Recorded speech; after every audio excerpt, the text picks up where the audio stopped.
orar? Senhor, nós te agradecemos, Pai, nós te bendizemos, nós te adoramos, porque o Senhor é bom, o Senhor é fortaleza no dia da angústia. Nós podemos nos apoiar em Ti, nós podemos nos deleitar no Senhor, sabendo que o Senhor guia e dirige as nossas vidas. Pai, nós queremos Te apresentar essa aula dessa noite, que o Teu Espírito possa estar pairando sobre nós, nos dando a capacitação do alto, nos dando a condição, Senhor, de compreender aquilo que o Senhor tem a nos falar. Nos auxilia, Pai, em nome de Jesus. Amém. Então, nós estamos aqui nessa turma que é de Fundamentos da Fé, e nós, de fato, estamos aprendendo os fundamentos, né? Aquilo que vai fazer com que a gente tenha uma base sólida para construir a nossa jornada cristã, a nossa caminhada cristã. E na aula passada, vocês tiveram aí uma aula a respeito da Bíblia, né? De traduções, da divisão. E é muito importante que a gente aprenda isso, porque isso nos auxilia no manejo e na compreensão da palavra de Deus. E hoje, vocês já estão aí com as apostilas de vocês, acho que alguns estão. Quem não está, pode pegar emprestado, né, Mateus? Pode, né? Você não pode riscar, né, filho? É assim que funciona? Então, para ninguém ficar sem acompanhar, tá certo? Faz com que os bichinhos fiquem com aquela cara de cachorro perdido. Assim, olhando para mim, assim, com a carinha assim. Aí você distribui as apostilas, né, para as pessoas poderem acompanhar a aula, depois você devolve, porque teve gente que entregou antes, teve que entregou depois, aí teve essa diferença aí. Então, nós vamos para a lição 3, e hoje a gente vai falar somente sobre Deus, né? E aí é um desafio para nós, porque a gente jamais teria a intenção, a ousadia de esgotar o assunto, porque nem cabe na nossa cabeça, né? Mas a gente vai conversar um pouquinho a respeito de Deus, da sua existência e daquilo que está descrito na sua palavra. Aí está todo mundo com a apostila já? Abre aí na lição 3. Está faltando alguém? Falta ali, Alessandra.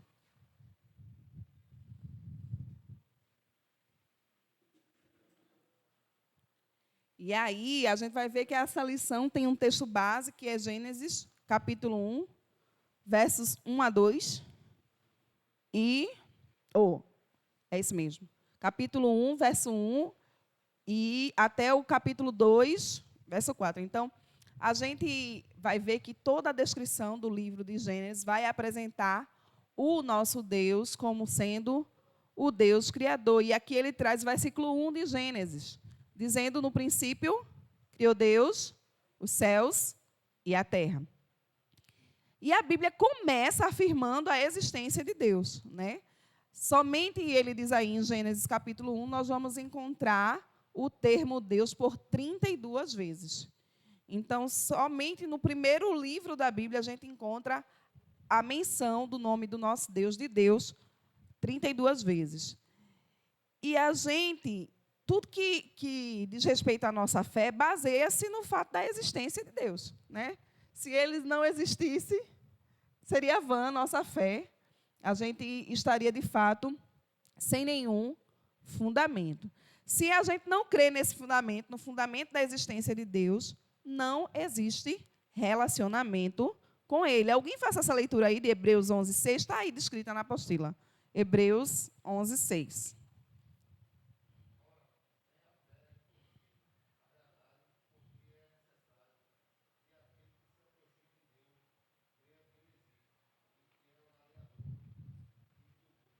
Olha aí, a Bíblia está dizendo que sem fé é impossível agradar a Deus, porque aquele que se aproxima de Deus precisa crer que ele existe, né? Então, esse é um fundamento básico, a crença na existência de Deus. Porque se eu não creio que ele existe, logo eu não posso me relacionar com ele. Então, é impossível agradar a Deus sem fé, porque eu preciso crer que ele existe e que ele é galardoador daqueles que o buscam, ou seja, que ele é abençoador daqueles que o buscam.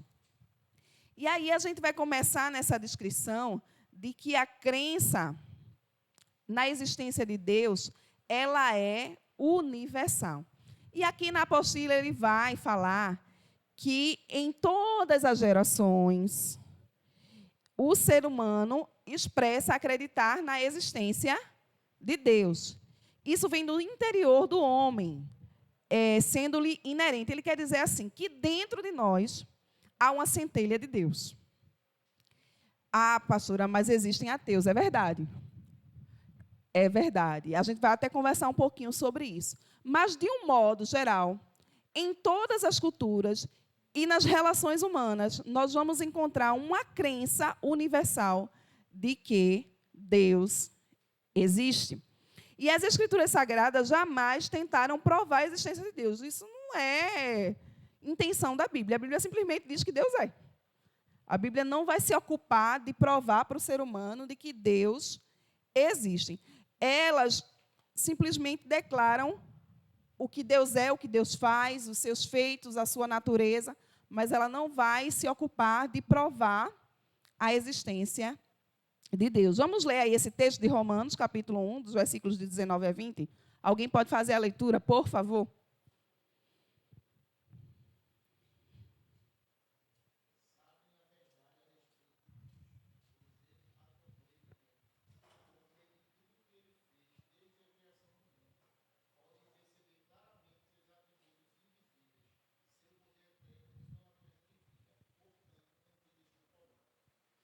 Então, aí o texto que Paulo escreve aos Romanos, Paulo está dizendo que a própria natureza declara a existência de Deus. Então, os seus feitos, a natureza criada, tudo que existe declara que há um Deus soberano.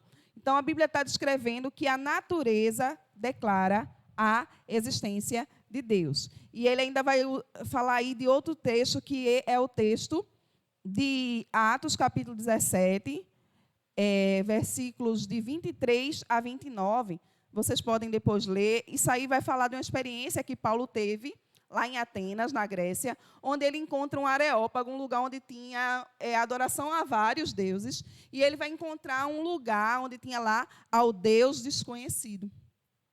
E aí Paulo, diante desse local de adoração a esse Deus desconhecido, começa a descrever quem é esse Deus. E aí ele vai fazer uma defesa da fé e da própria existência de Deus. Então, há uma crença universal na existência de Deus. Então, o próprio texto aí de Atos vai revelar que aquele povo, mesmo crendo, sendo politeísta, crendo em vários deuses, cria na existência desse Deus que a gente crê, que a gente entende ser o único Deus. Até aí está claro para vocês, gente? Está tudo certinho? Vamos lá. E aí, o ateísmo. Lê aí Salmos, capítulo 14, verso 1. Alguém?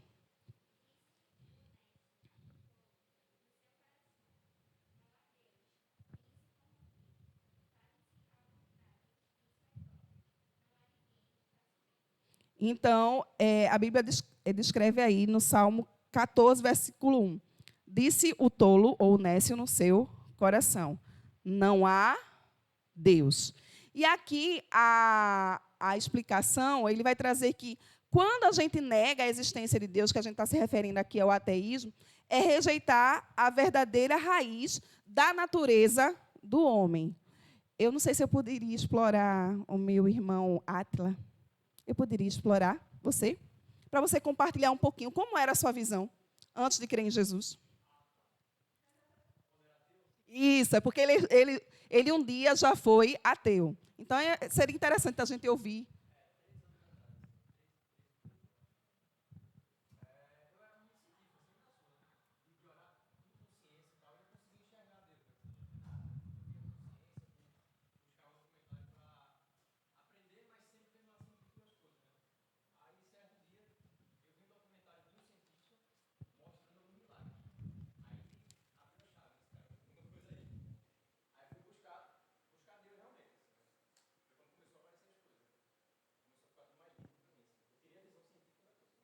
Então, para você, tinha que ser comprovado cientificamente, não é isso? Então, a ideia da comprovação, a Bíblia, como eu disse, a Bíblia não se ocupa disso. Ela não vai se ocupar de dizer assim, eu tenho que provar que Deus existe. Mas, em todas as ciências, há uma lacuna que somente a existência de Deus explica, né? E aí, a Bíblia vai chamar de tolo ou de nécio aquele que não crê nessa existência. E aqui ele vai trazer uma palavra de Ralph Reynolds, acho que é isso. Ele diz assim: quando o homem rejeita o conhecimento de Deus, ele escancara os portões para uma inundação de imoralidade e sujeira. Vemos isso acontecendo hoje em todo o mundo e na América, ele falando aqui a respeito dos Estados Unidos. Estão afastando o ensino de Deus nas nossas escolas e, como resultado, vemos se formar uma geração de agnósticos e céticos. E o resultado é a completa destruição dos padrões morais, já em sua... Assim, pronto, dos padrões morais. Então, a gente vai ver que isso não é diferente da nossa realidade, né? A gente passou por uma transformação da sociedade, onde de um sistema de caso pensado foi tirando Deus das escolas, foi tirando o ensino de Deus. A gente tinha algumas matérias, não sei se vocês lembram, eu não estudei isso não, quem estudou foi minhas irmãs, não estou brincando não, gente, é sério. A gente tinha um negócio chamado moral e cívica, vocês lembram na escola? Não, não foi do teu tempo não, que tu é contemporânea. Ninguém aqui estudou moral e cívica na escola? Alguém estudou? Não, né? Tinha isso na escola. E tinha estudo de religião. Vocês estudaram religião? Estudaram. Né? E aí, isso foi sendo retirado de dentro da escola. E, de alguma forma, as pessoas foram abandonando, dentro do seio da família, os padrões que a gente tinha. Né? A gente foi criado pedindo bênção a pai e mãe, sempre se fazia referência a Deus. Né? Naquele momento, Deus te abençoe. E aquilo foi se perdendo, e a família foi deixando de fazer questão de ter um ensino religioso, de ter uma educação religiosa dentro do lar. E a gente vê justamente essa descrição que ele está falando lá da América, dos Estados Unidos, mas é uma realidade nossa hoje aqui. As pessoas se afastando, o ensino de Deus se afastando da escola, e, como resultado disso, a gente vê uma geração de pessoas que não creem, né? Uma completa destruição de padrões morais. Por quê? Porque a gente tirou Deus da família. Porque tirou Deus das escolas. E isso não tem como sustentar uma sociedade sem a presença de Deus. E a gente vai ver o apóstolo Paulo falando justamente dessa decadência, dessa negação de Deus. A gente não vai ler esse texto, porque hoje a gente já começou atrasado. Senão a gente não vai ter tempo para compartilhar tudo, tá certo? Mas você pode ler em casa aí, Romanos 1, de 21 a 32, e ele vai falar justamente dessa negação. E ele vai falar mais ou menos a ideia de que nós ficamos entregues à nossa própria consciência mental. Quando o homem fica entregue à sua própria consciência mental, não tem nada de bom, tá certo, gente? Porque em nós mesmos a gente não tem capacidade nenhuma de fazer coisas boas. Tudo que a gente faz de bom provém de Deus. Tudo que você possa fazer que seja louvável não é seu, é de Deus. Então, quando você se afasta da natureza de Deus, da crença de que Deus existe, e você entrega a sua própria consciência, dá errado. Né? O negócio não fica bonitinho, não. Mas vamos lá. Ele vai falar aqui a respeito da experiência pessoal do cristão. E ele vai apresentar alguns argumentos teológicos, que eu vou passar por cima, porque eu não sou teóloga, tá, gente? Vocês me ajudem aí, por favor. Eu vou conversar um pouquinho a respeito deles com vocês. E, se vocês tiverem interesse, depois a gente pode aprofundar mais em outra oportunidade. Ele vai falando aqui que existem muitos argumentos sobre a existência de Deus, sendo eles, o primeiro, o argumento da universalidade da crença da existência de Deus, que foi justamente isso que a gente já começou a falar. Né? Que há uma crença universal de que Deus existe. O segundo argumento é o argumento da causa, ou como eles chamam, que é o argumento cosmológico. E esse argumento vai falar que existe uma causa primária, ou seja, tudo tem um começo e uma causa. E tudo isso, no final, ou no começo, por assim dizer, aponta para Deus. Essa é a defesa desse argumento da causa. O terceiro argumento é o argumento do desígnio, ou teleológico. Esse argumento é dirigido, esse termo teleológico significa dirigido para determinado objetivo. E aí, ele quer dizer o seguinte, que a natureza é um mecanismo, fruto de um planejamento inteligente. Quando a gente vê tudo funcionando bem na natureza, não é? A gente vê a criação de uma maneira tão perfeita, um funcionamento tão perfeito, isso só pode ser devotado a um ser superior ou a Deus. Esse é o argumento do desígnio. O outro é o argumento moral. Deus, ou o argumento... Eita, eu pulei um aqui, não foi? Argumento do ser, o ontológico. Esse argumento ontológico é aquele que Deus ele é tão perfeito que ele só podia existir. E esse argumento ele é bem empírico, não tem como a gente explicar muito bem. Mas é mais ou menos isso, o que quer dizer esse argumento. Um ser tão perfeito, que criou coisas tão perfeitas, que ele tem que existir.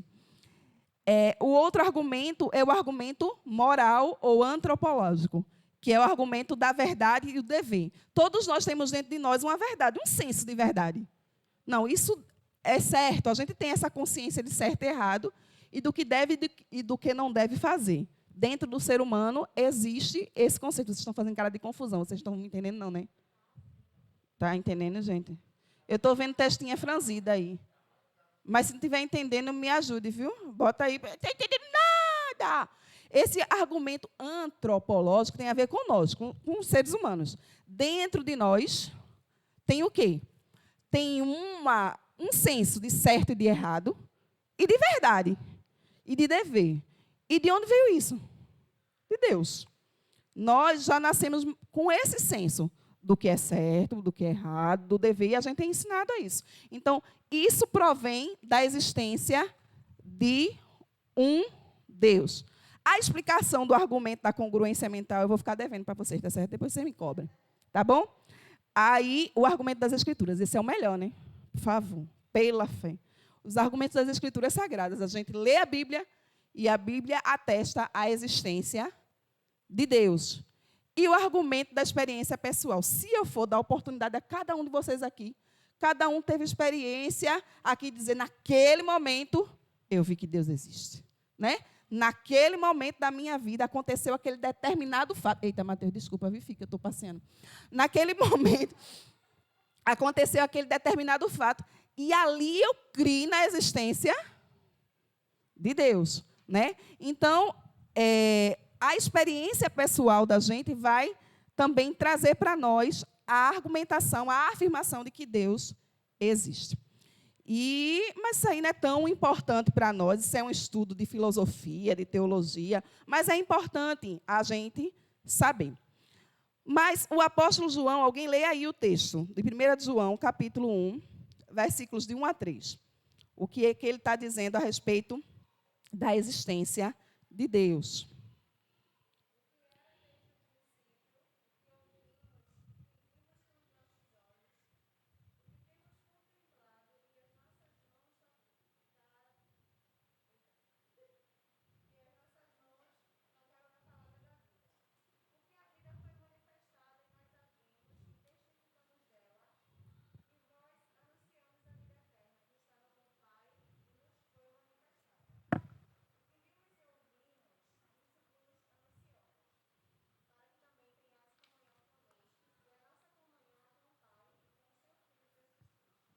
Então, aqui, João, ele está apresentando a experiência que eles, os apóstolos, que o próprio povo de Deus, eles assim, olha, o que desde o princípio ouvimos e vimos com os nossos olhos e que temos contemplado, e as nossas mãos tocaram da palavra da vida, né? Porque a vida foi manifesta a nós e vimos e testificamos dela. Ele está falando assim, a gente teve experiência com ele.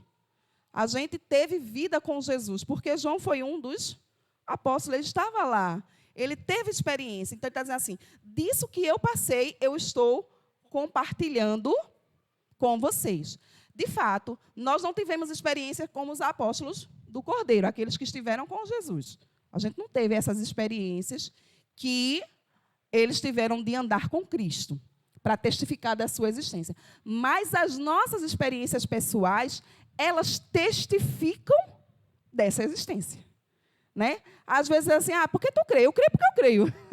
Não tem como você explicar exatamente como é que você crê, como é que você explica a existência de Deus. É tão certo que essa frase é bem legal. Ele diz assim, olha, para quem não crê, nenhuma prova é o suficiente. Para quem crê, nenhuma prova é necessária. É ou não é verdade? A gente que crê, olha, se disser na Bíblia que foi Jonas que engoliu o peixe, está tudo certo. Eu estou crendo. Você está entendendo? Porque a gente crê na verdade da palavra. A gente não vai precisar que ninguém me prove que aquilo é verdade. Eu não vou precisar de provas. Eu simplesmente creio. A Bíblia diz que o Espírito testifica no meu espírito que eu sou filha de Deus. Quem foi que te disse que tu é filha de Deus? Você já parou para pensar nisso? Alguém chegou e te deu um certificado, agora você é filho de Deus. Você já recebeu isso? Não, mas você crê que você é filho, não crê? Você tem essa convicção dentro de você. Por quê? Porque o Espírito testifica dentro de você de que você é filho. Então, isso transcende a razão. Isso é fé. Então, nós cremos na existência pela nossa própria experiência pessoal. E aí, a gente vai ver que nós podemos dividir essas experiências com Deus em 4 grupos. Primeiro, Deus responde às orações. Quem tinha aqui uma experiência de resposta de oração para compartilhar rapidamente? Pode falar, Daiane.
Amém. Então, a gente vai perceber justamente isso, de que se Deus responde às minhas orações, isso prova a sua existência. Né? Se eu faço um pedido e Deus responde às minhas orações, isso prova a existência de Deus. Isso prova de que Ele existe. E essa é uma das experiências que o crente pode ter que provam a existência de Deus. A segunda experiência que nós temos é que Deus salva a alma de um pecador. E ele fala justamente isso, que isso não é apenas uma emoção, mas é o poder de Deus experimentado quando temos os pecados removidos. Né? E aí, a gente... Foi hoje que eu vi uma postagem de Emerson falando assim, de repente aquilo não faz mais sentido para você. Né? Ele falou justamente isso hoje.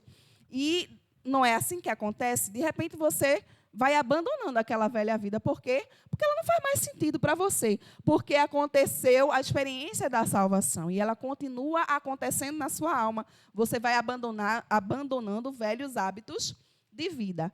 E isso prova a existência de Deus. Porque isso não é a sua vontade humana que opera, mas é o próprio Deus. E aí, aqui ele vem a terceira experiência. Deus cura corpos doentes. Alguém aqui tem experiência de cura? Ai, quantos, né? É verdade. Então, tem coisas que a gente vê assim, só podia ser Deus. Né? Experiências, é claro que a gente não nega a existência nem a atuação da medicina, mas a gente crê no sobrenatural da cura. E cada vez que se realiza o milagre da cura em um corpo doente, nós temos a prova da existência de Deus. Nós vemos que ali, como a gente fala, foi Deus purinho na terra, não é não, pastor? Só podia ser Deus, só podia ser Ele operando. E isso prova a sua existência. E a quarta experiência que o homem pode ter e que prova a existência de Deus é que o homem tem comunhão com seu Deus, né?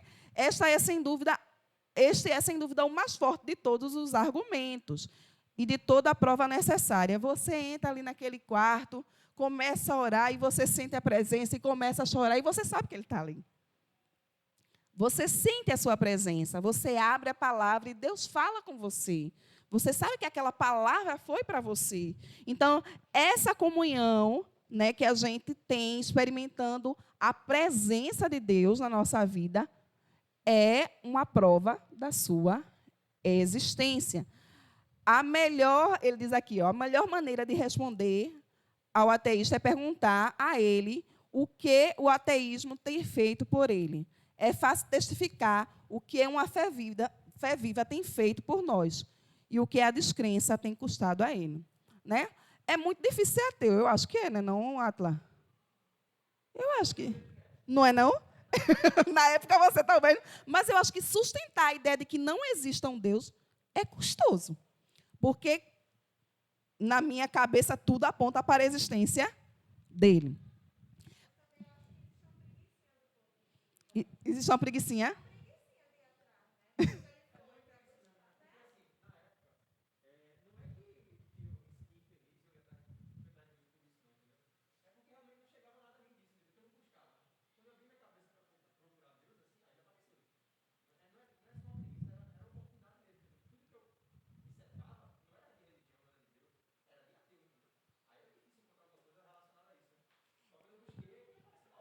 É verdade, mas Evelyn, tu querer que um ateu busque Deus, ser Deus purinho agindo na vida dele, menina.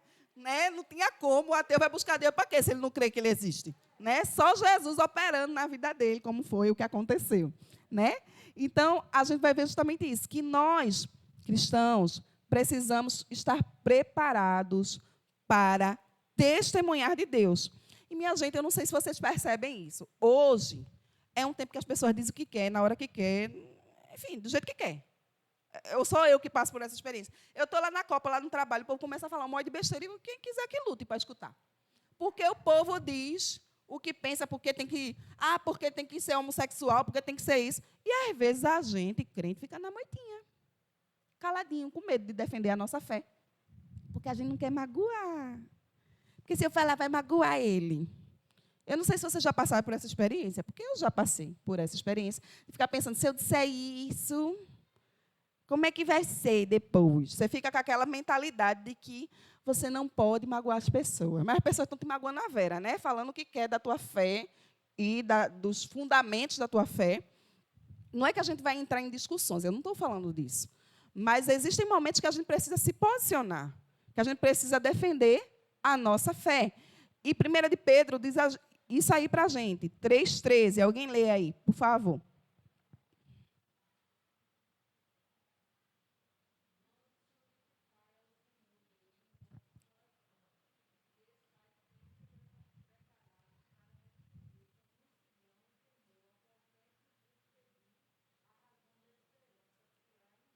Olha aí o que a Bíblia diz. Estejam sempre preparados para responder com mansidão, viu, pastora? É com mansidão e temor a qualquer que vos perdi a razão da esperança que há em vós. Então, a Bíblia diz assim, olha, você tem que estar preparado para defender a sua fé. Você tem que estar preparado para responder por que você crê. Qual é a razão de você crer em Deus? Por que você decidiu ser cristão? Então, a Bíblia diz que nós devemos estar preparados. E é uma coisa que hoje a gente, às vezes, se intimida com esse discurso do mundo, como eu estava falando para vocês. Eu estava, exatamente, mais ou menos há um ano atrás, né, que eu voltei a trabalhar na enfermaria, por ocasião da pandemia. E aí o pessoal estava falando um bocado de besteira lá, né? E eu só escutando as besteiras do povo. Ah, porque tinha lá uma pessoa que não era casada, mas que queria ter filho. Oi?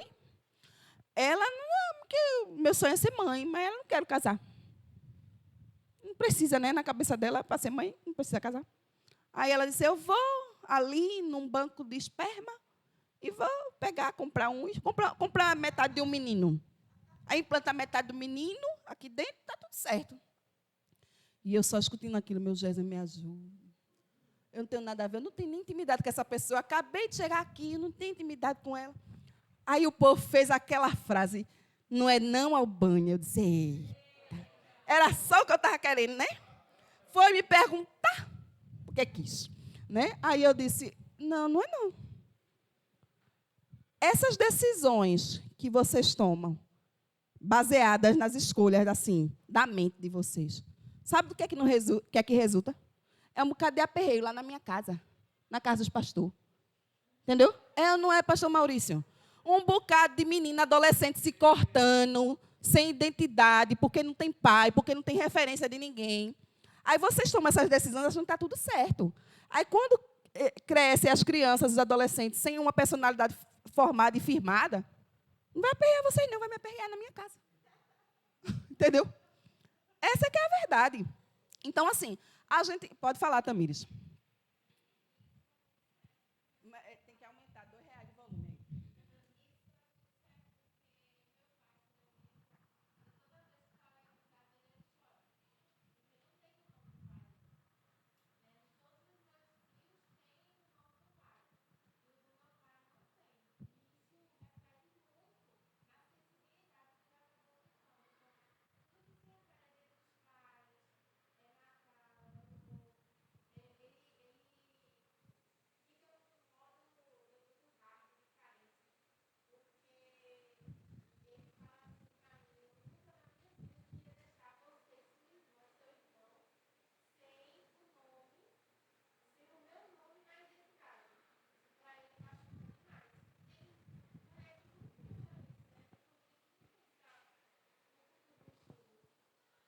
Pois é. Então, assim, é importante a gente estar preparado para entrar nessas questões. Perguntou? Defenda a sua fé. Sabe? A gente não vai contender, não vai criar polêmica, não vai criar briga, mas também não vai se furtar a defender a verdade da palavra de Deus. É importante a gente estar preparado. Como diz a palavra aqui de Deus em 2 Timóteo 2:23, ao servo do Senhor não convém contender, mas sim ser manso para com todos, apto para ensinar, sofredor, instruindo com mansidão os que resistem, a ver se porventura Deus lhes dará arrependimento para conhecerem a verdade e tornarem a despertar, desprendendo-se dos laços do diabo em que a vontade dele estão presos. Então, meu irmão, a gente tem que andar preparado. Preparado para defender a nossa fé, em defesa da fé. Por quê? Porque as pessoas defendem aquilo que elas creem. E você e eu temos que estar preparados para defender a nossa fé. Então, aí você vai encontrar no final da lição algumas questões que você já sabe que é tarefinha de casa, tá certo? Tem 3 questões aí para que você possa responder. Tem aí, ó, alguma coisa de compartilhar com o grupo, mas você pode responder individualmente, tá bom? E aí a gente vai para a lição 4, que vai falar que há somente um Deus. Todo mundo está aí na lição 4 já? Há somente um Deus. A Bíblia vai falar aí para a gente mais de 50 passagens que ensinam que há somente um Deus. E não há nenhum outro. Nenhuma outra verdade das Escrituras recebe mais relevância do que há um único Deus, a unicidade de Deus. Lê aí, minha gente, Deuteronômio 6:4.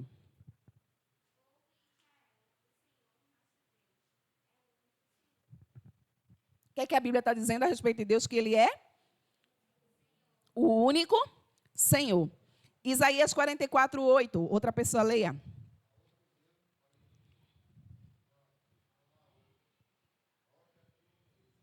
Olha aí, a Bíblia faz a pergunta e ela mesma responde: há outro Deus além de mim? Não, não há outra rocha que eu conheça. 1 Timóteo 2:5.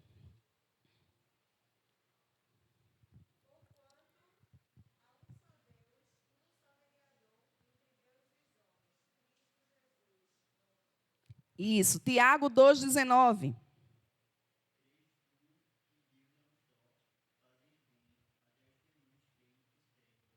Exatamente. E aí você vai ter ainda outras referências bíblicas, né? Para você fazer essa leitura em casa a respeito da unicidade de Deus, de que Deus é o único Deus, de que Deus é o único Senhor. E ele vai dizer aqui, não há senão um ser supremo, um Deus. Este ensino é a grande mensagem do Antigo Testamento. A gente precisa entender algumas coisas, minha gente. Vocês estudaram a Bíblia semana passada. E aí, na divisão da palavra de Deus, a gente tem o Antigo e o Novo Testamento. No Antigo Testamento, nós estávamos na manifestação ou na revelação do Deus Pai. Né?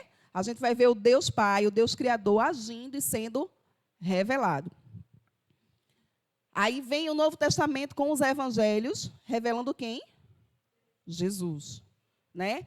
Ele revela Jesus, aí nós temos a manifestação do Filho. E agora, nós estamos na manifestação ou na dispensação do Espírito. Então, nós estamos vivendo essa dispensação agora, que depois lá da profecia de Joel, que foi cumprida lá em Pentecostes, onde o Espírito foi derramado, agora nós temos essa dispensação do Espírito. Então, lá no Antigo Testamento, a grande verdade e a grande mensagem é essa: há um só Deus. E essa era uma orientação do próprio Deus ao seu povo, ao povo de Israel. Ouve, Israel, o Senhor nosso Deus é o único Senhor. E por que Deus fez tanta questão de ensinar isso ao povo? O povo era um povo peregrino, o povo era um povo que estava andando em busca de uma terra que Deus havia prometido, mas essa terra não estava chegando lá e estava de sopa para aquele povo, não, minha gente. Eles chegaram lá e tiveram que retirar outros povos daquela terra, a terra de Canaã. E nessa retirada, eles encontraram povos que criam na existência de outros deuses, de vários deuses. Então, essa mensagem de que Deus era o único Deus tinha que estar muito firme e muito clara para o povo de Deus, porque eles estariam sempre em contato com nações que criam na existência de muitos outros deuses e na adoração pagã. Então, Israel tinha que ter essa mentalidade e essa consciência da unicidade de Deus, de que somente o Senhor era o único Deus. E vocês veem que, vez por outra, Israel estava caindo nesse pecado de adoração a deuses pagãos. E será que nós também não estamos caindo nesse mesmo pecado? Não, pastor, eu não estou me curvando a outros deuses, não. Mas em que momento a gente cai nesse pecado, minha gente? Diz aí vocês, crente, a experiência de vocês. O que é que vocês acham? Quando é que a gente começa a viver como se houvesse outro Deus?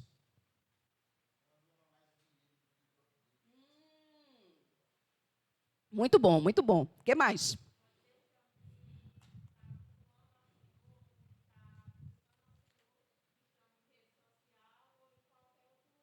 Prioridades, né?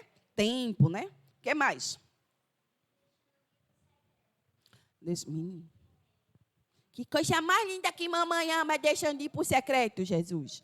É isso mesmo. Então, a gente vai estabelecendo coisas, pessoas. Emerson falou do dinheiro. Observa que quando Jesus vai se tratar a Mamon, que é o Deus das riquezas, é o único bandido ou demônio que Jesus trata ele como Senhor. Ele diz assim, olha, você não pode servir a dois senhores. Porque isso é uma guerra. As pessoas, de fato, fazem do dinheiro Deus, fazem do dinheiro Senhor.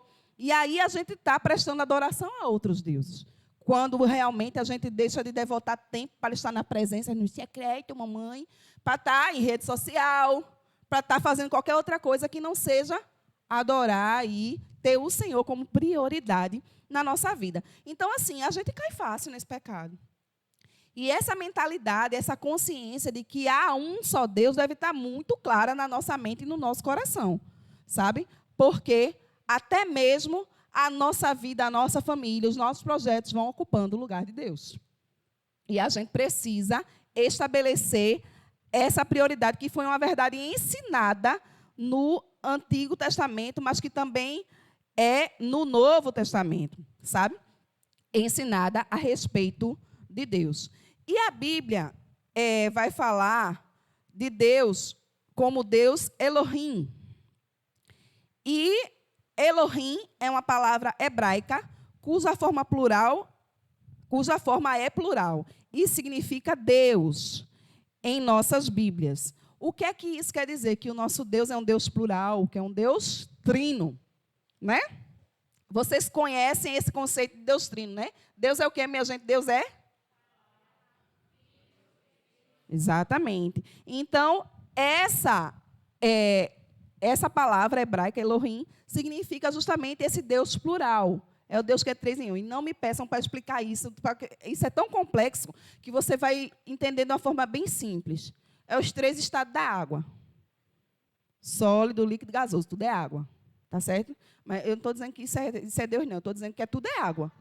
Eu estou dizendo que isso é um conceito muito... Não cabe na cabeça do ser humano. Mas o que eu quero entender, eu quero que vocês entendam, é que o Deus Pai, o Deus Filho e o Deus Espírito Santo são a mesma pessoa que tem o mesmo poder. O que eu quero dizer é que não existe uma hierarquia na Trindade. Deus Pai não é mais poderoso do que o Deus Filho, que é mais poderoso que o Deus Espírito, tá certo? Eles são iguais em glória, em poder, em majestade e em divindade. Deu para entender ou vocês estão com testa franzida? Fala, dúvida, né? Está tudo certo, né? Até aí? Se não tiver, você me fala aí. Se a gente não souber, a gente chora junto. Tá bom? Mas ele fala aqui a respeito de uma definição do dicionário. Ele diz assim, ó, a forma, já na outra página, tá, meu povo? A forma plural de Elohim tem ocasionado muita discussão. A ideia imaginosa de que ela se refere a diversas pessoas na divindade dificilmente encontra hoje quem apoie entre os estudiosos. Ela é antes o que os gramáticos chamam de plural de majestade, ou detona a plenitude da força divina, a soma dos poderes manifestados por Deus. Ele quer dizer assim, não são três pessoas soltas, é um Deus plural. É o Deus que teve a manifestação ou a dispensação do Pai. É o Deus que teve a manifestação ou a dispensação do Filho. É o Deus que teve a manifestação e a dispensação do Espírito. E aí, deixa eu dizer uma coisa para vocês, que é muito boa, a notícia é muito boa. Nós vamos ter a eternidade todinha para entender isso, tá certo? Não é bom? A gente vai passar a eternidade conhecendo Deus, mas a gente não tem condições dessa pretinha explicar a vocês quem é Deus na Trindade, não. Não tem condições. O que eu vou dizer é o que a gente pode entender um pouquinho dessa majestade aí toda. Mas na eternidade a gente senta o banquinho, não é não, meu pastor, junto dele?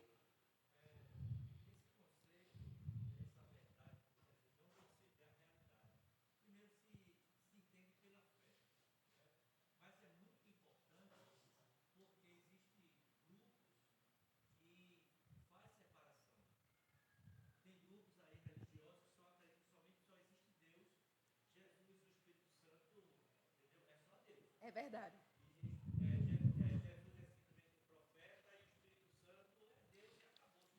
É uma força ativa.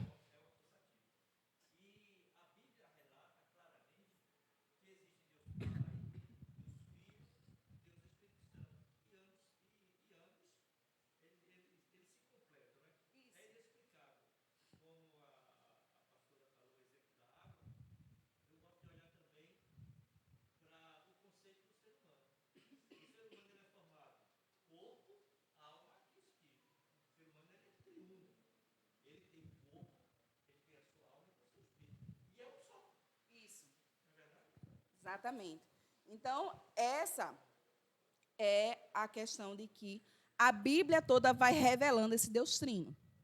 Né? Você vai ver, desde o livro de Gênesis, o Senhor dizendo ainda na criação do homem, façamos. Né? A expressão está no plural. Façamos o homem conforme a nossa imagem, segundo a nossa semelhança. Então, Deus está se referindo ali à Trindade, às três pessoas. Né? Então, as três que são uma. Então, a gente entende que a própria Bíblia vai revelar essa pluralidade de atributos e poderes.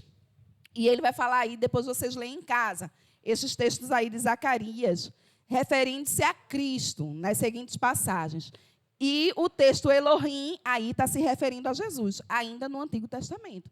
Então, a gente, mais uma vez, prova essa trindade aí, tá certo? E ele fala de uma coisa bem interessante. Note esses exemplos, bem práticos. Quando falamos com um juiz, o chamamos de Vossa Excelência. Vossa é a segunda pessoa do plural, mas é apenas um juiz, né? Ou quando nos dirigimos a um rei, o chamamos de Vossa Majestade, embora seja apenas um rei. Então, eu sei que não é um conceito simples assim de ser entendido, trindade. Mas a gente vai avançando e crendo também pela fé e pela revelação da palavra. E tem coisas que a gente não vai entender, né? A Bíblia diz que tem coisas que já foram reveladas, tem outras que ainda serão. E a gente, de fato, vai ter até a eternidade inteira para entender.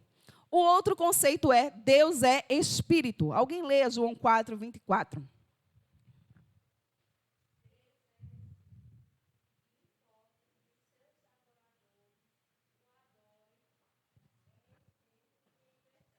Olha aí. A Bíblia está dizendo que Deus é Espírito. E esse texto está dentro de um diálogo de Jesus com a mulher samaritana. E ela está lá, indagando a Jesus, onde é que Deus pode ser encontrado, onde é que Deus pode ser adorado. Deve ser encontrado sobre o Monte Sião ou sobre o Monte Gerizim. E Jesus responde a essa pergunta dizendo, olha, Deus não está preso a lugares geográficos. Sabe? Ele não pode ficar confinado em qualquer lugar. Presta atenção, crente. Deus não só se revela aqui na Ebenezer, não, tá certo? Fica ciente disso, tá bom? Porque às vezes a gente tem uma cabecinha tão pequena. Eu gosto tanto da minha igreja, eu gosto tanto do estilo do culto, que eu vou para as outras igrejas. Deus não está ali, não. Rapaz, tem vergonha na tua cara. Tu acha que Deus se restringe a um lugar geográfico? Deus é muito maior do que aquilo que a gente pensa, sabe? Do que a nossa compreensão de revelação, de forma de culto. Ele não está preso a isso, não. Porque você pode não gostar, não se adaptar àquela forma de cultuar, de expressão, de adoração. Mas isso quer dizer que Deus não está lá, não, tá certo? Isso quer dizer que você se adaptou a esta forma de culto, de adoração. Mas Deus não está restrito a um ambiente físico, a um lugar geográfico. Por quê? Porque Ele é Espírito. Ele é maior do que isso, tá certo? Em Atos 7, 48 e 49, diz assim, entretanto, não habita o Altíssimo em casas feitas por mãos humanas, como diz o profeta. O céu é o meu trono e a terra o estrado de meus pés. Que casa vocês poderiam me edificar? Sabe o que é que Deus está dizendo? Olha, não tem lugar que possa me conter, não. Eu sou muito maior do que isso, eu sou espírito, eu não estou preso a um lugar físico, a um lugar geográfico. 1 Reis 8, 27. Eis que os céus e até o céu dos céus não te podem conter. Minha gente, vocês não ficam emocionados, não, lendo isso? Porque eu fico pensando, meu Deus, como o Senhor é grande. A Bíblia diz que o universo inteiro cabe na palma das mãos dele. Quando você sentar no mar, começa a olhar aquele marzão. E observe quanto ele é grande e que aquilo somente reflete uma parte da natureza criada. E observe o como é grande seu Deus. E Deus, de fato, não pode ser contido, sabe? Nem nos céus, nem na terra, nem em espaços geográficos, porque Ele é maior do que isso. Deus deve ser adorado em espírito. O que Ele quer dizer com isso? Ele não está preso a um lugar. Ele não está preso a sensações, a limitações de sentidos, sabe? Porque, às vezes, a gente fica, minha gente, presa àquela situação. Até a gente compartilhou isso em uma determinada célula. Às vezes, a gente vai orar e a gente não se desmantela naquele momento de oração. Você sabe que eu desmantelo no momento de oração, né? Ai, chorei, eu senti Ele, me arrepiei. Tem hora que tu ora, fica de boca seca e não sente nada. Ou vocês nunca passaram por isso? Não é não? Você não sente aquele fogo pegando dentro de você. Aí você diz, Jesus, o Senhor está aqui mesmo? Ele está, minha gente. Ele está. Ele está ali e é pela fé. Porque Ele é Espírito, Ele não está preso à tua sensação. Quer dizer que só se arrepiar Deus está, é? A gente canta aquelas musiquinhas assim, ó. Quando a luz se apagar, né? Quando a música calar, quando o mover passar. Vai passar, minha gente. Olha, pastor, quando o senhor começou a namorar a pastora Cátia, Aí, quando ela via o Senhor de longe, ela dizia, lá vem meu amor, lá vem Maurício, né? O coração acelerava, porque eu ficava assim, quando eu via Vanderlei. Mas depois o negócio vai, né? Se acalmando na vida, né? Que ninguém aguenta viver de paixão a vida toda. Negócio doido, né? E isso, né? O negocinho vai ficando mais tranquilo. Então, é porque deixou de sentir emoção, de arrepiar, de ficar acelerado o coração, que deixou de existir o amor e o relacionamento? Não. Olha, nem todo dia que tu vai entrar no teu secreto, como disse Bianquinha, que tu vai lá chorar, orar, se sentir o arrepio. Não. E quando não sentir isso, Deus está ali. Tá certo? Fica tranquilo, crente. Porque Deus é espírito. E Ele não está preso às tuas emoções, ou a um lugar físico, ou às tuas sensações, não. Ele é maior do que isso. Ele é maior do que qualquer limitação que o ser humano possa impor, né? Ele é distinto até das faltas de concepções e de ensinos errados a respeito dele. Ele não está preso a isso. Deus é maior. Deus é maior do que tudo isso. E ele diz aqui, olha, estude cuidadosamente, primeiro, é outra tarefinha de casa, tá certo para vocês. 1 Coríntios 2, de 6 a 16. E ele diz assim, ó, não podemos compreender ou conhecer a Deus, a não ser com a direção e ajuda do seu Espírito. Vocês já ouviram aquela frase que o povo diz assim, eu vou ler a Bíblia, mas não entendo. A gente não escuta isso. Né? Eu começo a ler, não entendo nada, tenho dificuldade. Olha, quem faz a gente entender a palavra é o Espírito. Então, quando você vai se debruçar, naquela lição passada, tem um guiazinho, né? De como você deve fazer seu devocional, mais ou menos. Então, você deve pedir auxílio do Espírito Santo. Porque ele vai ter, a Bíblia diz que ele nos auxilia nas nossas fraquezas. Então, se você tem dificuldade com a leitura, você precisa pedir ao auxílio do Espírito Santo, porque ele é quem revela a palavra escrita, a palavra de Deus. Tá certo? Então, não tem como a gente conhecer a Deus, compreender o Senhor, sem a direção e sem a ajuda do Espírito Santo. Deus é invisível. O Espírito eterno não pode ser visto, senão em Jesus Cristo. Alguém lê aí Êxodo 33, 20?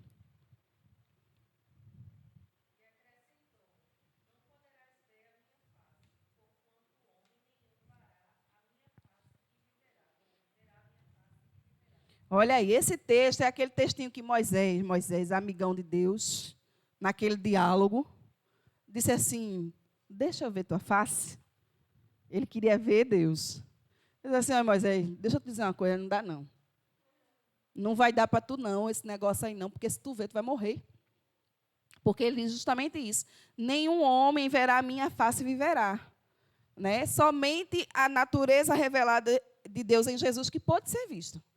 Mas a glória de Deus, a gente nesse corpo pecaminoso, não vê não, filho.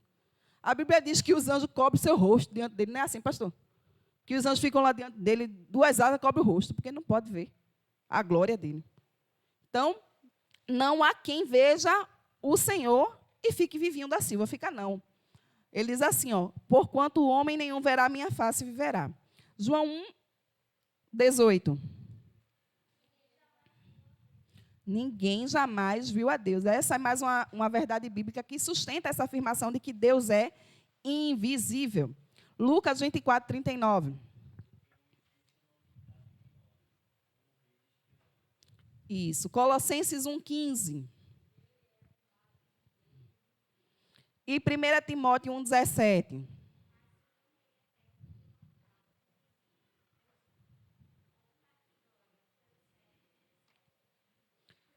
Amém. Então, a gente vê que a Bíblia atesta que Deus é um Deus invisível. Por que a gente está falando disso? Porque a gente vai entrar nesse tópico aqui, que é a proibição das imagens. A Bíblia está dizendo que o nosso Deus é um Deus invisível, que não revelou a sua natureza, a sua face para ninguém. Aí, por que que o homem vai criar uma escultura para adorar? Se o próprio Deus diz que é invisível.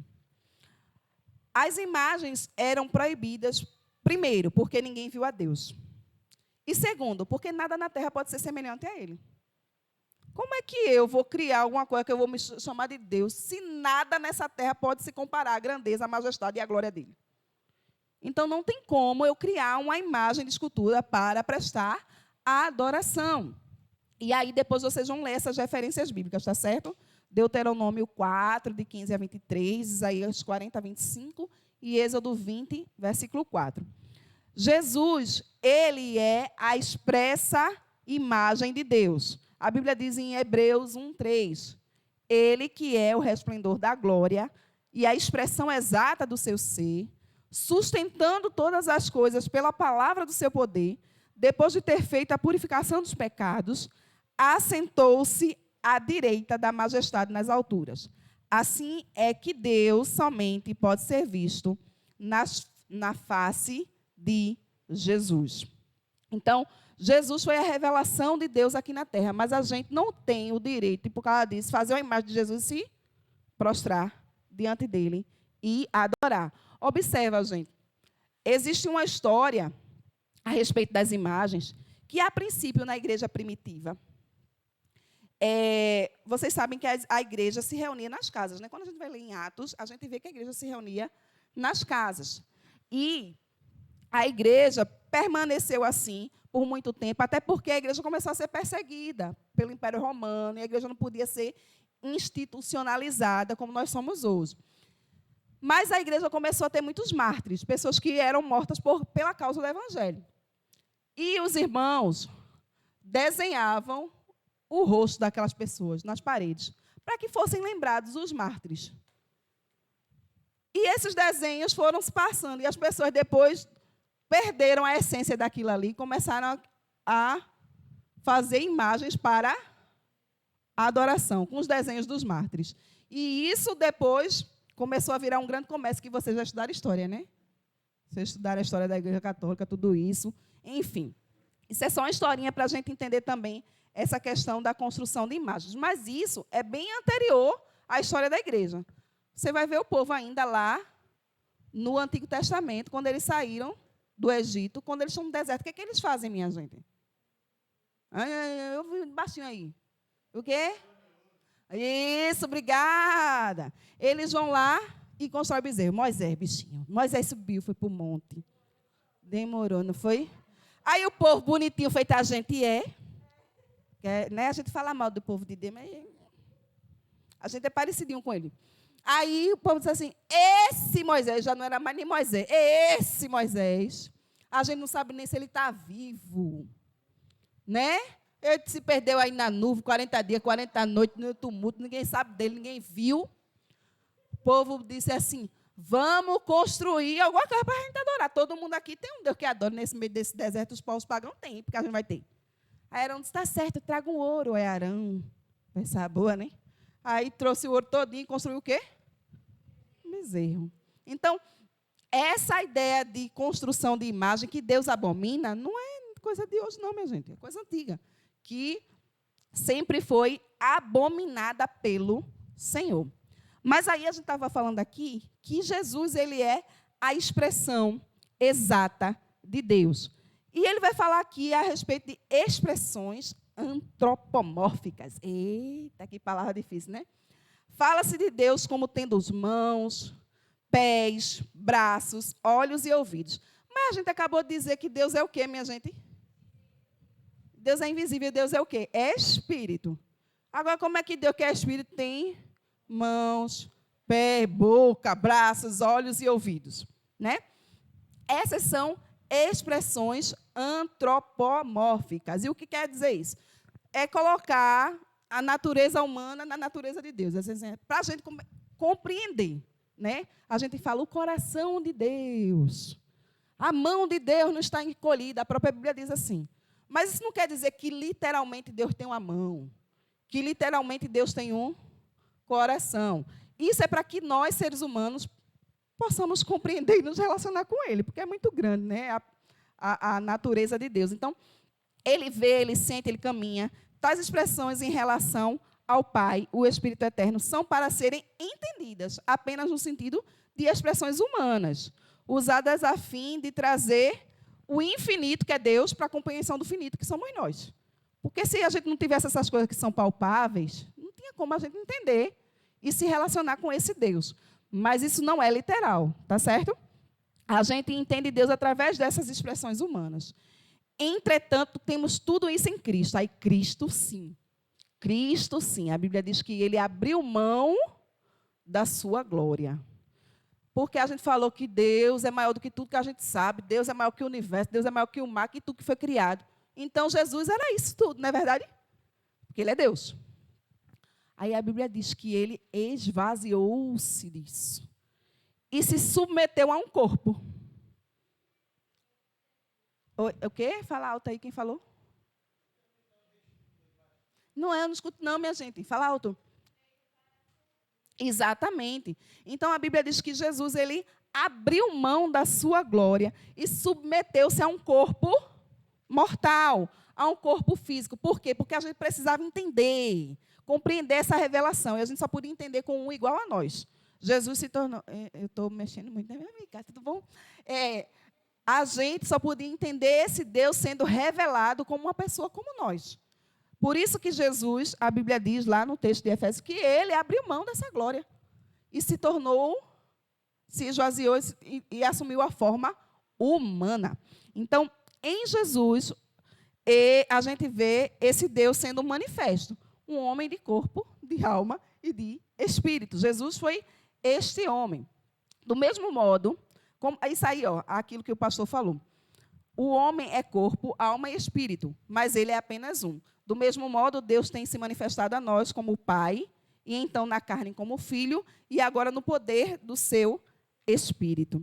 Não são três deuses, nem três pessoas. Esta é uma expressão contrária às Escrituras. E não deve jamais ser usada em referência a Deus, mas um Deus em tripla manifestação. A manifestação do Pai, a manifestação do Filho e a manifestação do Espírito. Então, em Cristo, a gente vê um Deus com mão, com pé, com braço, com boca, com coração, porque ele assumiu a forma humana. Entretanto, isto é exato apenas a respeito de Deus em Cristo. Deus manifesto em carne. Tá certo? E aqui o resumo desta verdade. Fora da pessoa do Senhor Jesus Cristo, Deus, o Espírito Eterno, é Espírito. Somente em Jesus ele é carne. Fora de Jesus, Deus é invisível. Fora de Jesus, ele é intangível, ou seja, a gente não pode atingi-lo, tocá-lo. Fora de Jesus, ele é sem partes, sem corpos. Ele é isento de qualquer limitação. Ele é apreendido não pelos sentidos, mas pela alma. Ele é acima da percepção dos nossos sentidos. E ele é um ser imaterial, ele não tem corpo físico, não tem essa carne que perece, né? Mas Deus se manifestou em carne, minha gente. Glória a Deus por isso, porque a gente precisava dessa manifestação em Jesus. Alguém lê aí 1 Timóteo 3,16?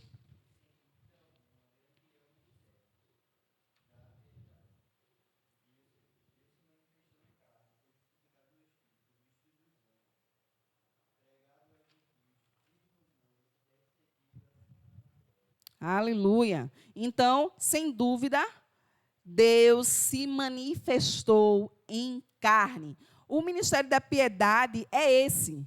É Deus manifestando a si mesmo na carne, ou seja, em Jesus. Deus resolveu se revelar a nós, seres humanos. Minha gente, Deus não precisa de nós. Deus é Deus sem nós. A Trindade vivia muito bem, vocês sabem disso, né? Ele vivia em harmonia. A gente que bagunçou tudo. Né? A criação, a bagunça foi feita por nós, seres humanos. E Deus poderia ter deixado de mão tudo isso. Mas ele, por nos amar, resolveu manifestar-se em carne. E Jesus se submeteu a isso. Porque, sendo Deus, ele submeteu-se a isso. De esvaziar-se da sua glória e se vestir de um corpo carnal. E ele diz aqui, interessante, o ministério da iniquidade é a carne, o ser humano tentando ser Deus. Esse é o ministério da iniquidade. A iniquidade opera na busca do ser humano de ser igual a Deus, de querer ser Deus. João, capítulo 1, de 1 a 4, 14 e 18, nos diz, no princípio era o verbo. Esse verbo aqui, minha gente, é Jesus, está certo? Essa palavra aqui é relacionada a Cristo, a palavra revelada. Vocês sabem que na Bíblia, eu fico misturando as coisas aqui, né? Mas é porque as coisas ficam vindo no meu juízo. Quando a gente está lá no Gênesis, o Senhor diz assim: haja luz e houve luz. Tudo que foi criado, exceto o homem, foi criado pela palavra de Deus, né? Deus disse e aconteceu. Aí aqui em João, a Bíblia vai dizer que no princípio era o verbo, a palavra. Então, quem criou todas as coisas lá no Gênesis? Foi o poder de Jesus. O poder de Jesus junto da Trindade, junto do Deus Pai. Deus falando, era Jesus criando. Porque Jesus não é o verbo? Então, a palavra liberada era Jesus entrando em ação, né? Jesus, que é o verbo de Deus. No princípio era o verbo, a Bíblia está dizendo, e ele estava com Deus, e o verbo era Deus. Ele estava num princípio com Deus. Todas as coisas foram feitas por ele. E sem ele, nada do que foi feito se fez. Nele estava a vida, e a vida era a luz dos homens. E o verbo se fez carne e habitou entre nós. E vimos a sua glória como a glória do unigênito ou do Filho único do Pai, cheio de graça e de verdade. Deus nunca foi visto por alguém. O Filho unigênito que está no seio do Pai, esse o revelou. Veja só, a gente falou uma coisa aqui, que no Antigo Testamento, a gente estava na era ou na dispensação ou na revelação do Deus Pai. Pode falar, Juju.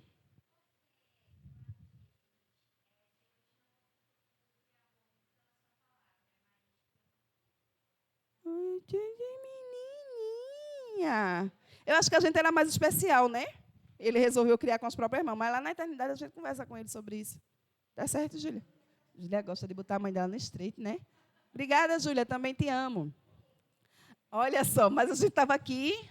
Onde é que eu estava, gente? Sim.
Amém. Então, vê só, a gente estava falando assim, eu me lembrei, no Antigo Testamento, da revelação do Deus Pai, né? E aí, a gente observa como era a relação do povo judeu. Se você teve a oportunidade de já ler algumas histórias do Antigo Testamento, você vai ver que o povo se relacionava com Deus pela lei, pela lei que foi estabelecida. Então, era uma relação baseada naquilo, na bênção e na maldição. Se eu fizer a lei, eu vou ser abençoado. Se eu não fizer, eu vou ser amaldiçoado. E aí, era uma relação de um povo com um juiz, né? E eles não conheciam essa revelação que nós conhecemos hoje, que é do Deus Pai. Eles não conheciam o Pai. Por quê? Eles conheciam o Deus que aplica a lei. Na cabeça dele, aquela era a revelação de Deus. Mas Jesus, a Bíblia diz que ele veio revelar o Pai. Observa que a gente ouve no mundo a seguinte expressão: todo caminho leva a Deus, não é isso? Mas só Jesus leva ao Pai. Porque Jesus veio revelar o Pai. Porque eu posso conhecer um juiz e dizer, esse juiz é bom, esse juiz é severo, esse juiz é... Enfim, eu vou dizer alguma coisa que eu conheço dele a respeito de quando ele está aplicando uma lei, de como ele se comporta diante de um juizado. Mas quem conhece o Pai é o filho do juiz, né? Não é verdade? Quem conhece ele como Pai é somente o Filho. Então, somente Jesus poderia revelar a natureza de Deus como Pai, porque ele era o Filho. Então, Jesus veio nos revelar quem é Deus Pai. Porque até então, ninguém tinha essa ousadia de chegar diante de Deus e dizer, Pai nosso que estás nos céus. Ninguém orava a Deus assim antes de Jesus. Porque Deus era esse Deus, o Elohim, o Deus Todo-Poderoso, soberano. Mas Jesus veio nos dizer que, além de tudo isso, Ele é Deus Pai. Porque Ele era o Filho. E o Filho revela o Pai. E Jesus nos trouxe essa revelação de quem Deus é. Jesus, Ele veio nos revelar de que Deus é o nosso Pai. De que nós somos os seus filhos. E a gente já está quase encerrando, tá, gente? Mudou tudo aqui, só um instantinho, que o vento bagunçou minhas folhinhas.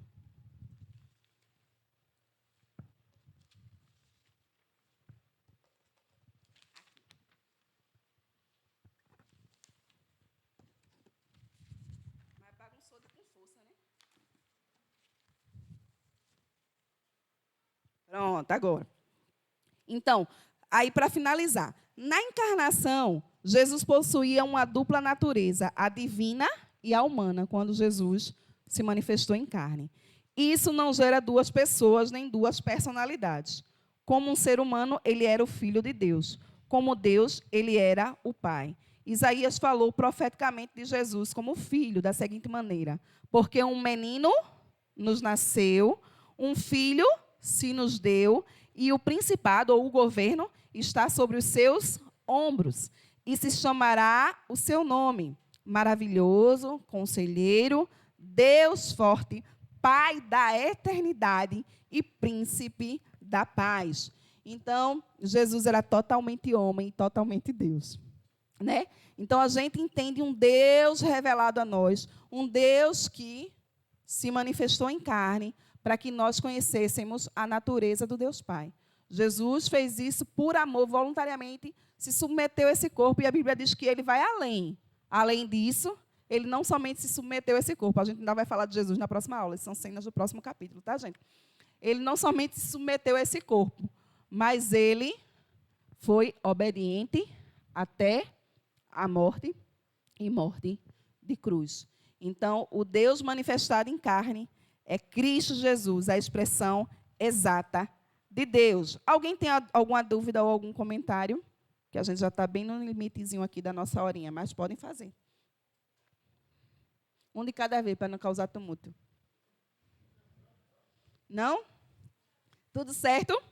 Então, vocês sabem que vocês têm as questões aí para responder da aula 3 e da aula 4, tá bom? E quem ainda não recebeu a sua apostila, no meio da semana, é Mateus? Quarta-feira. Quarta-feira vai estar recebendo. Quem não pagou, pode pagar, Mateus, aí a apostila, tá bom, gente? Então, vamos ficar em pé. Vamos orar.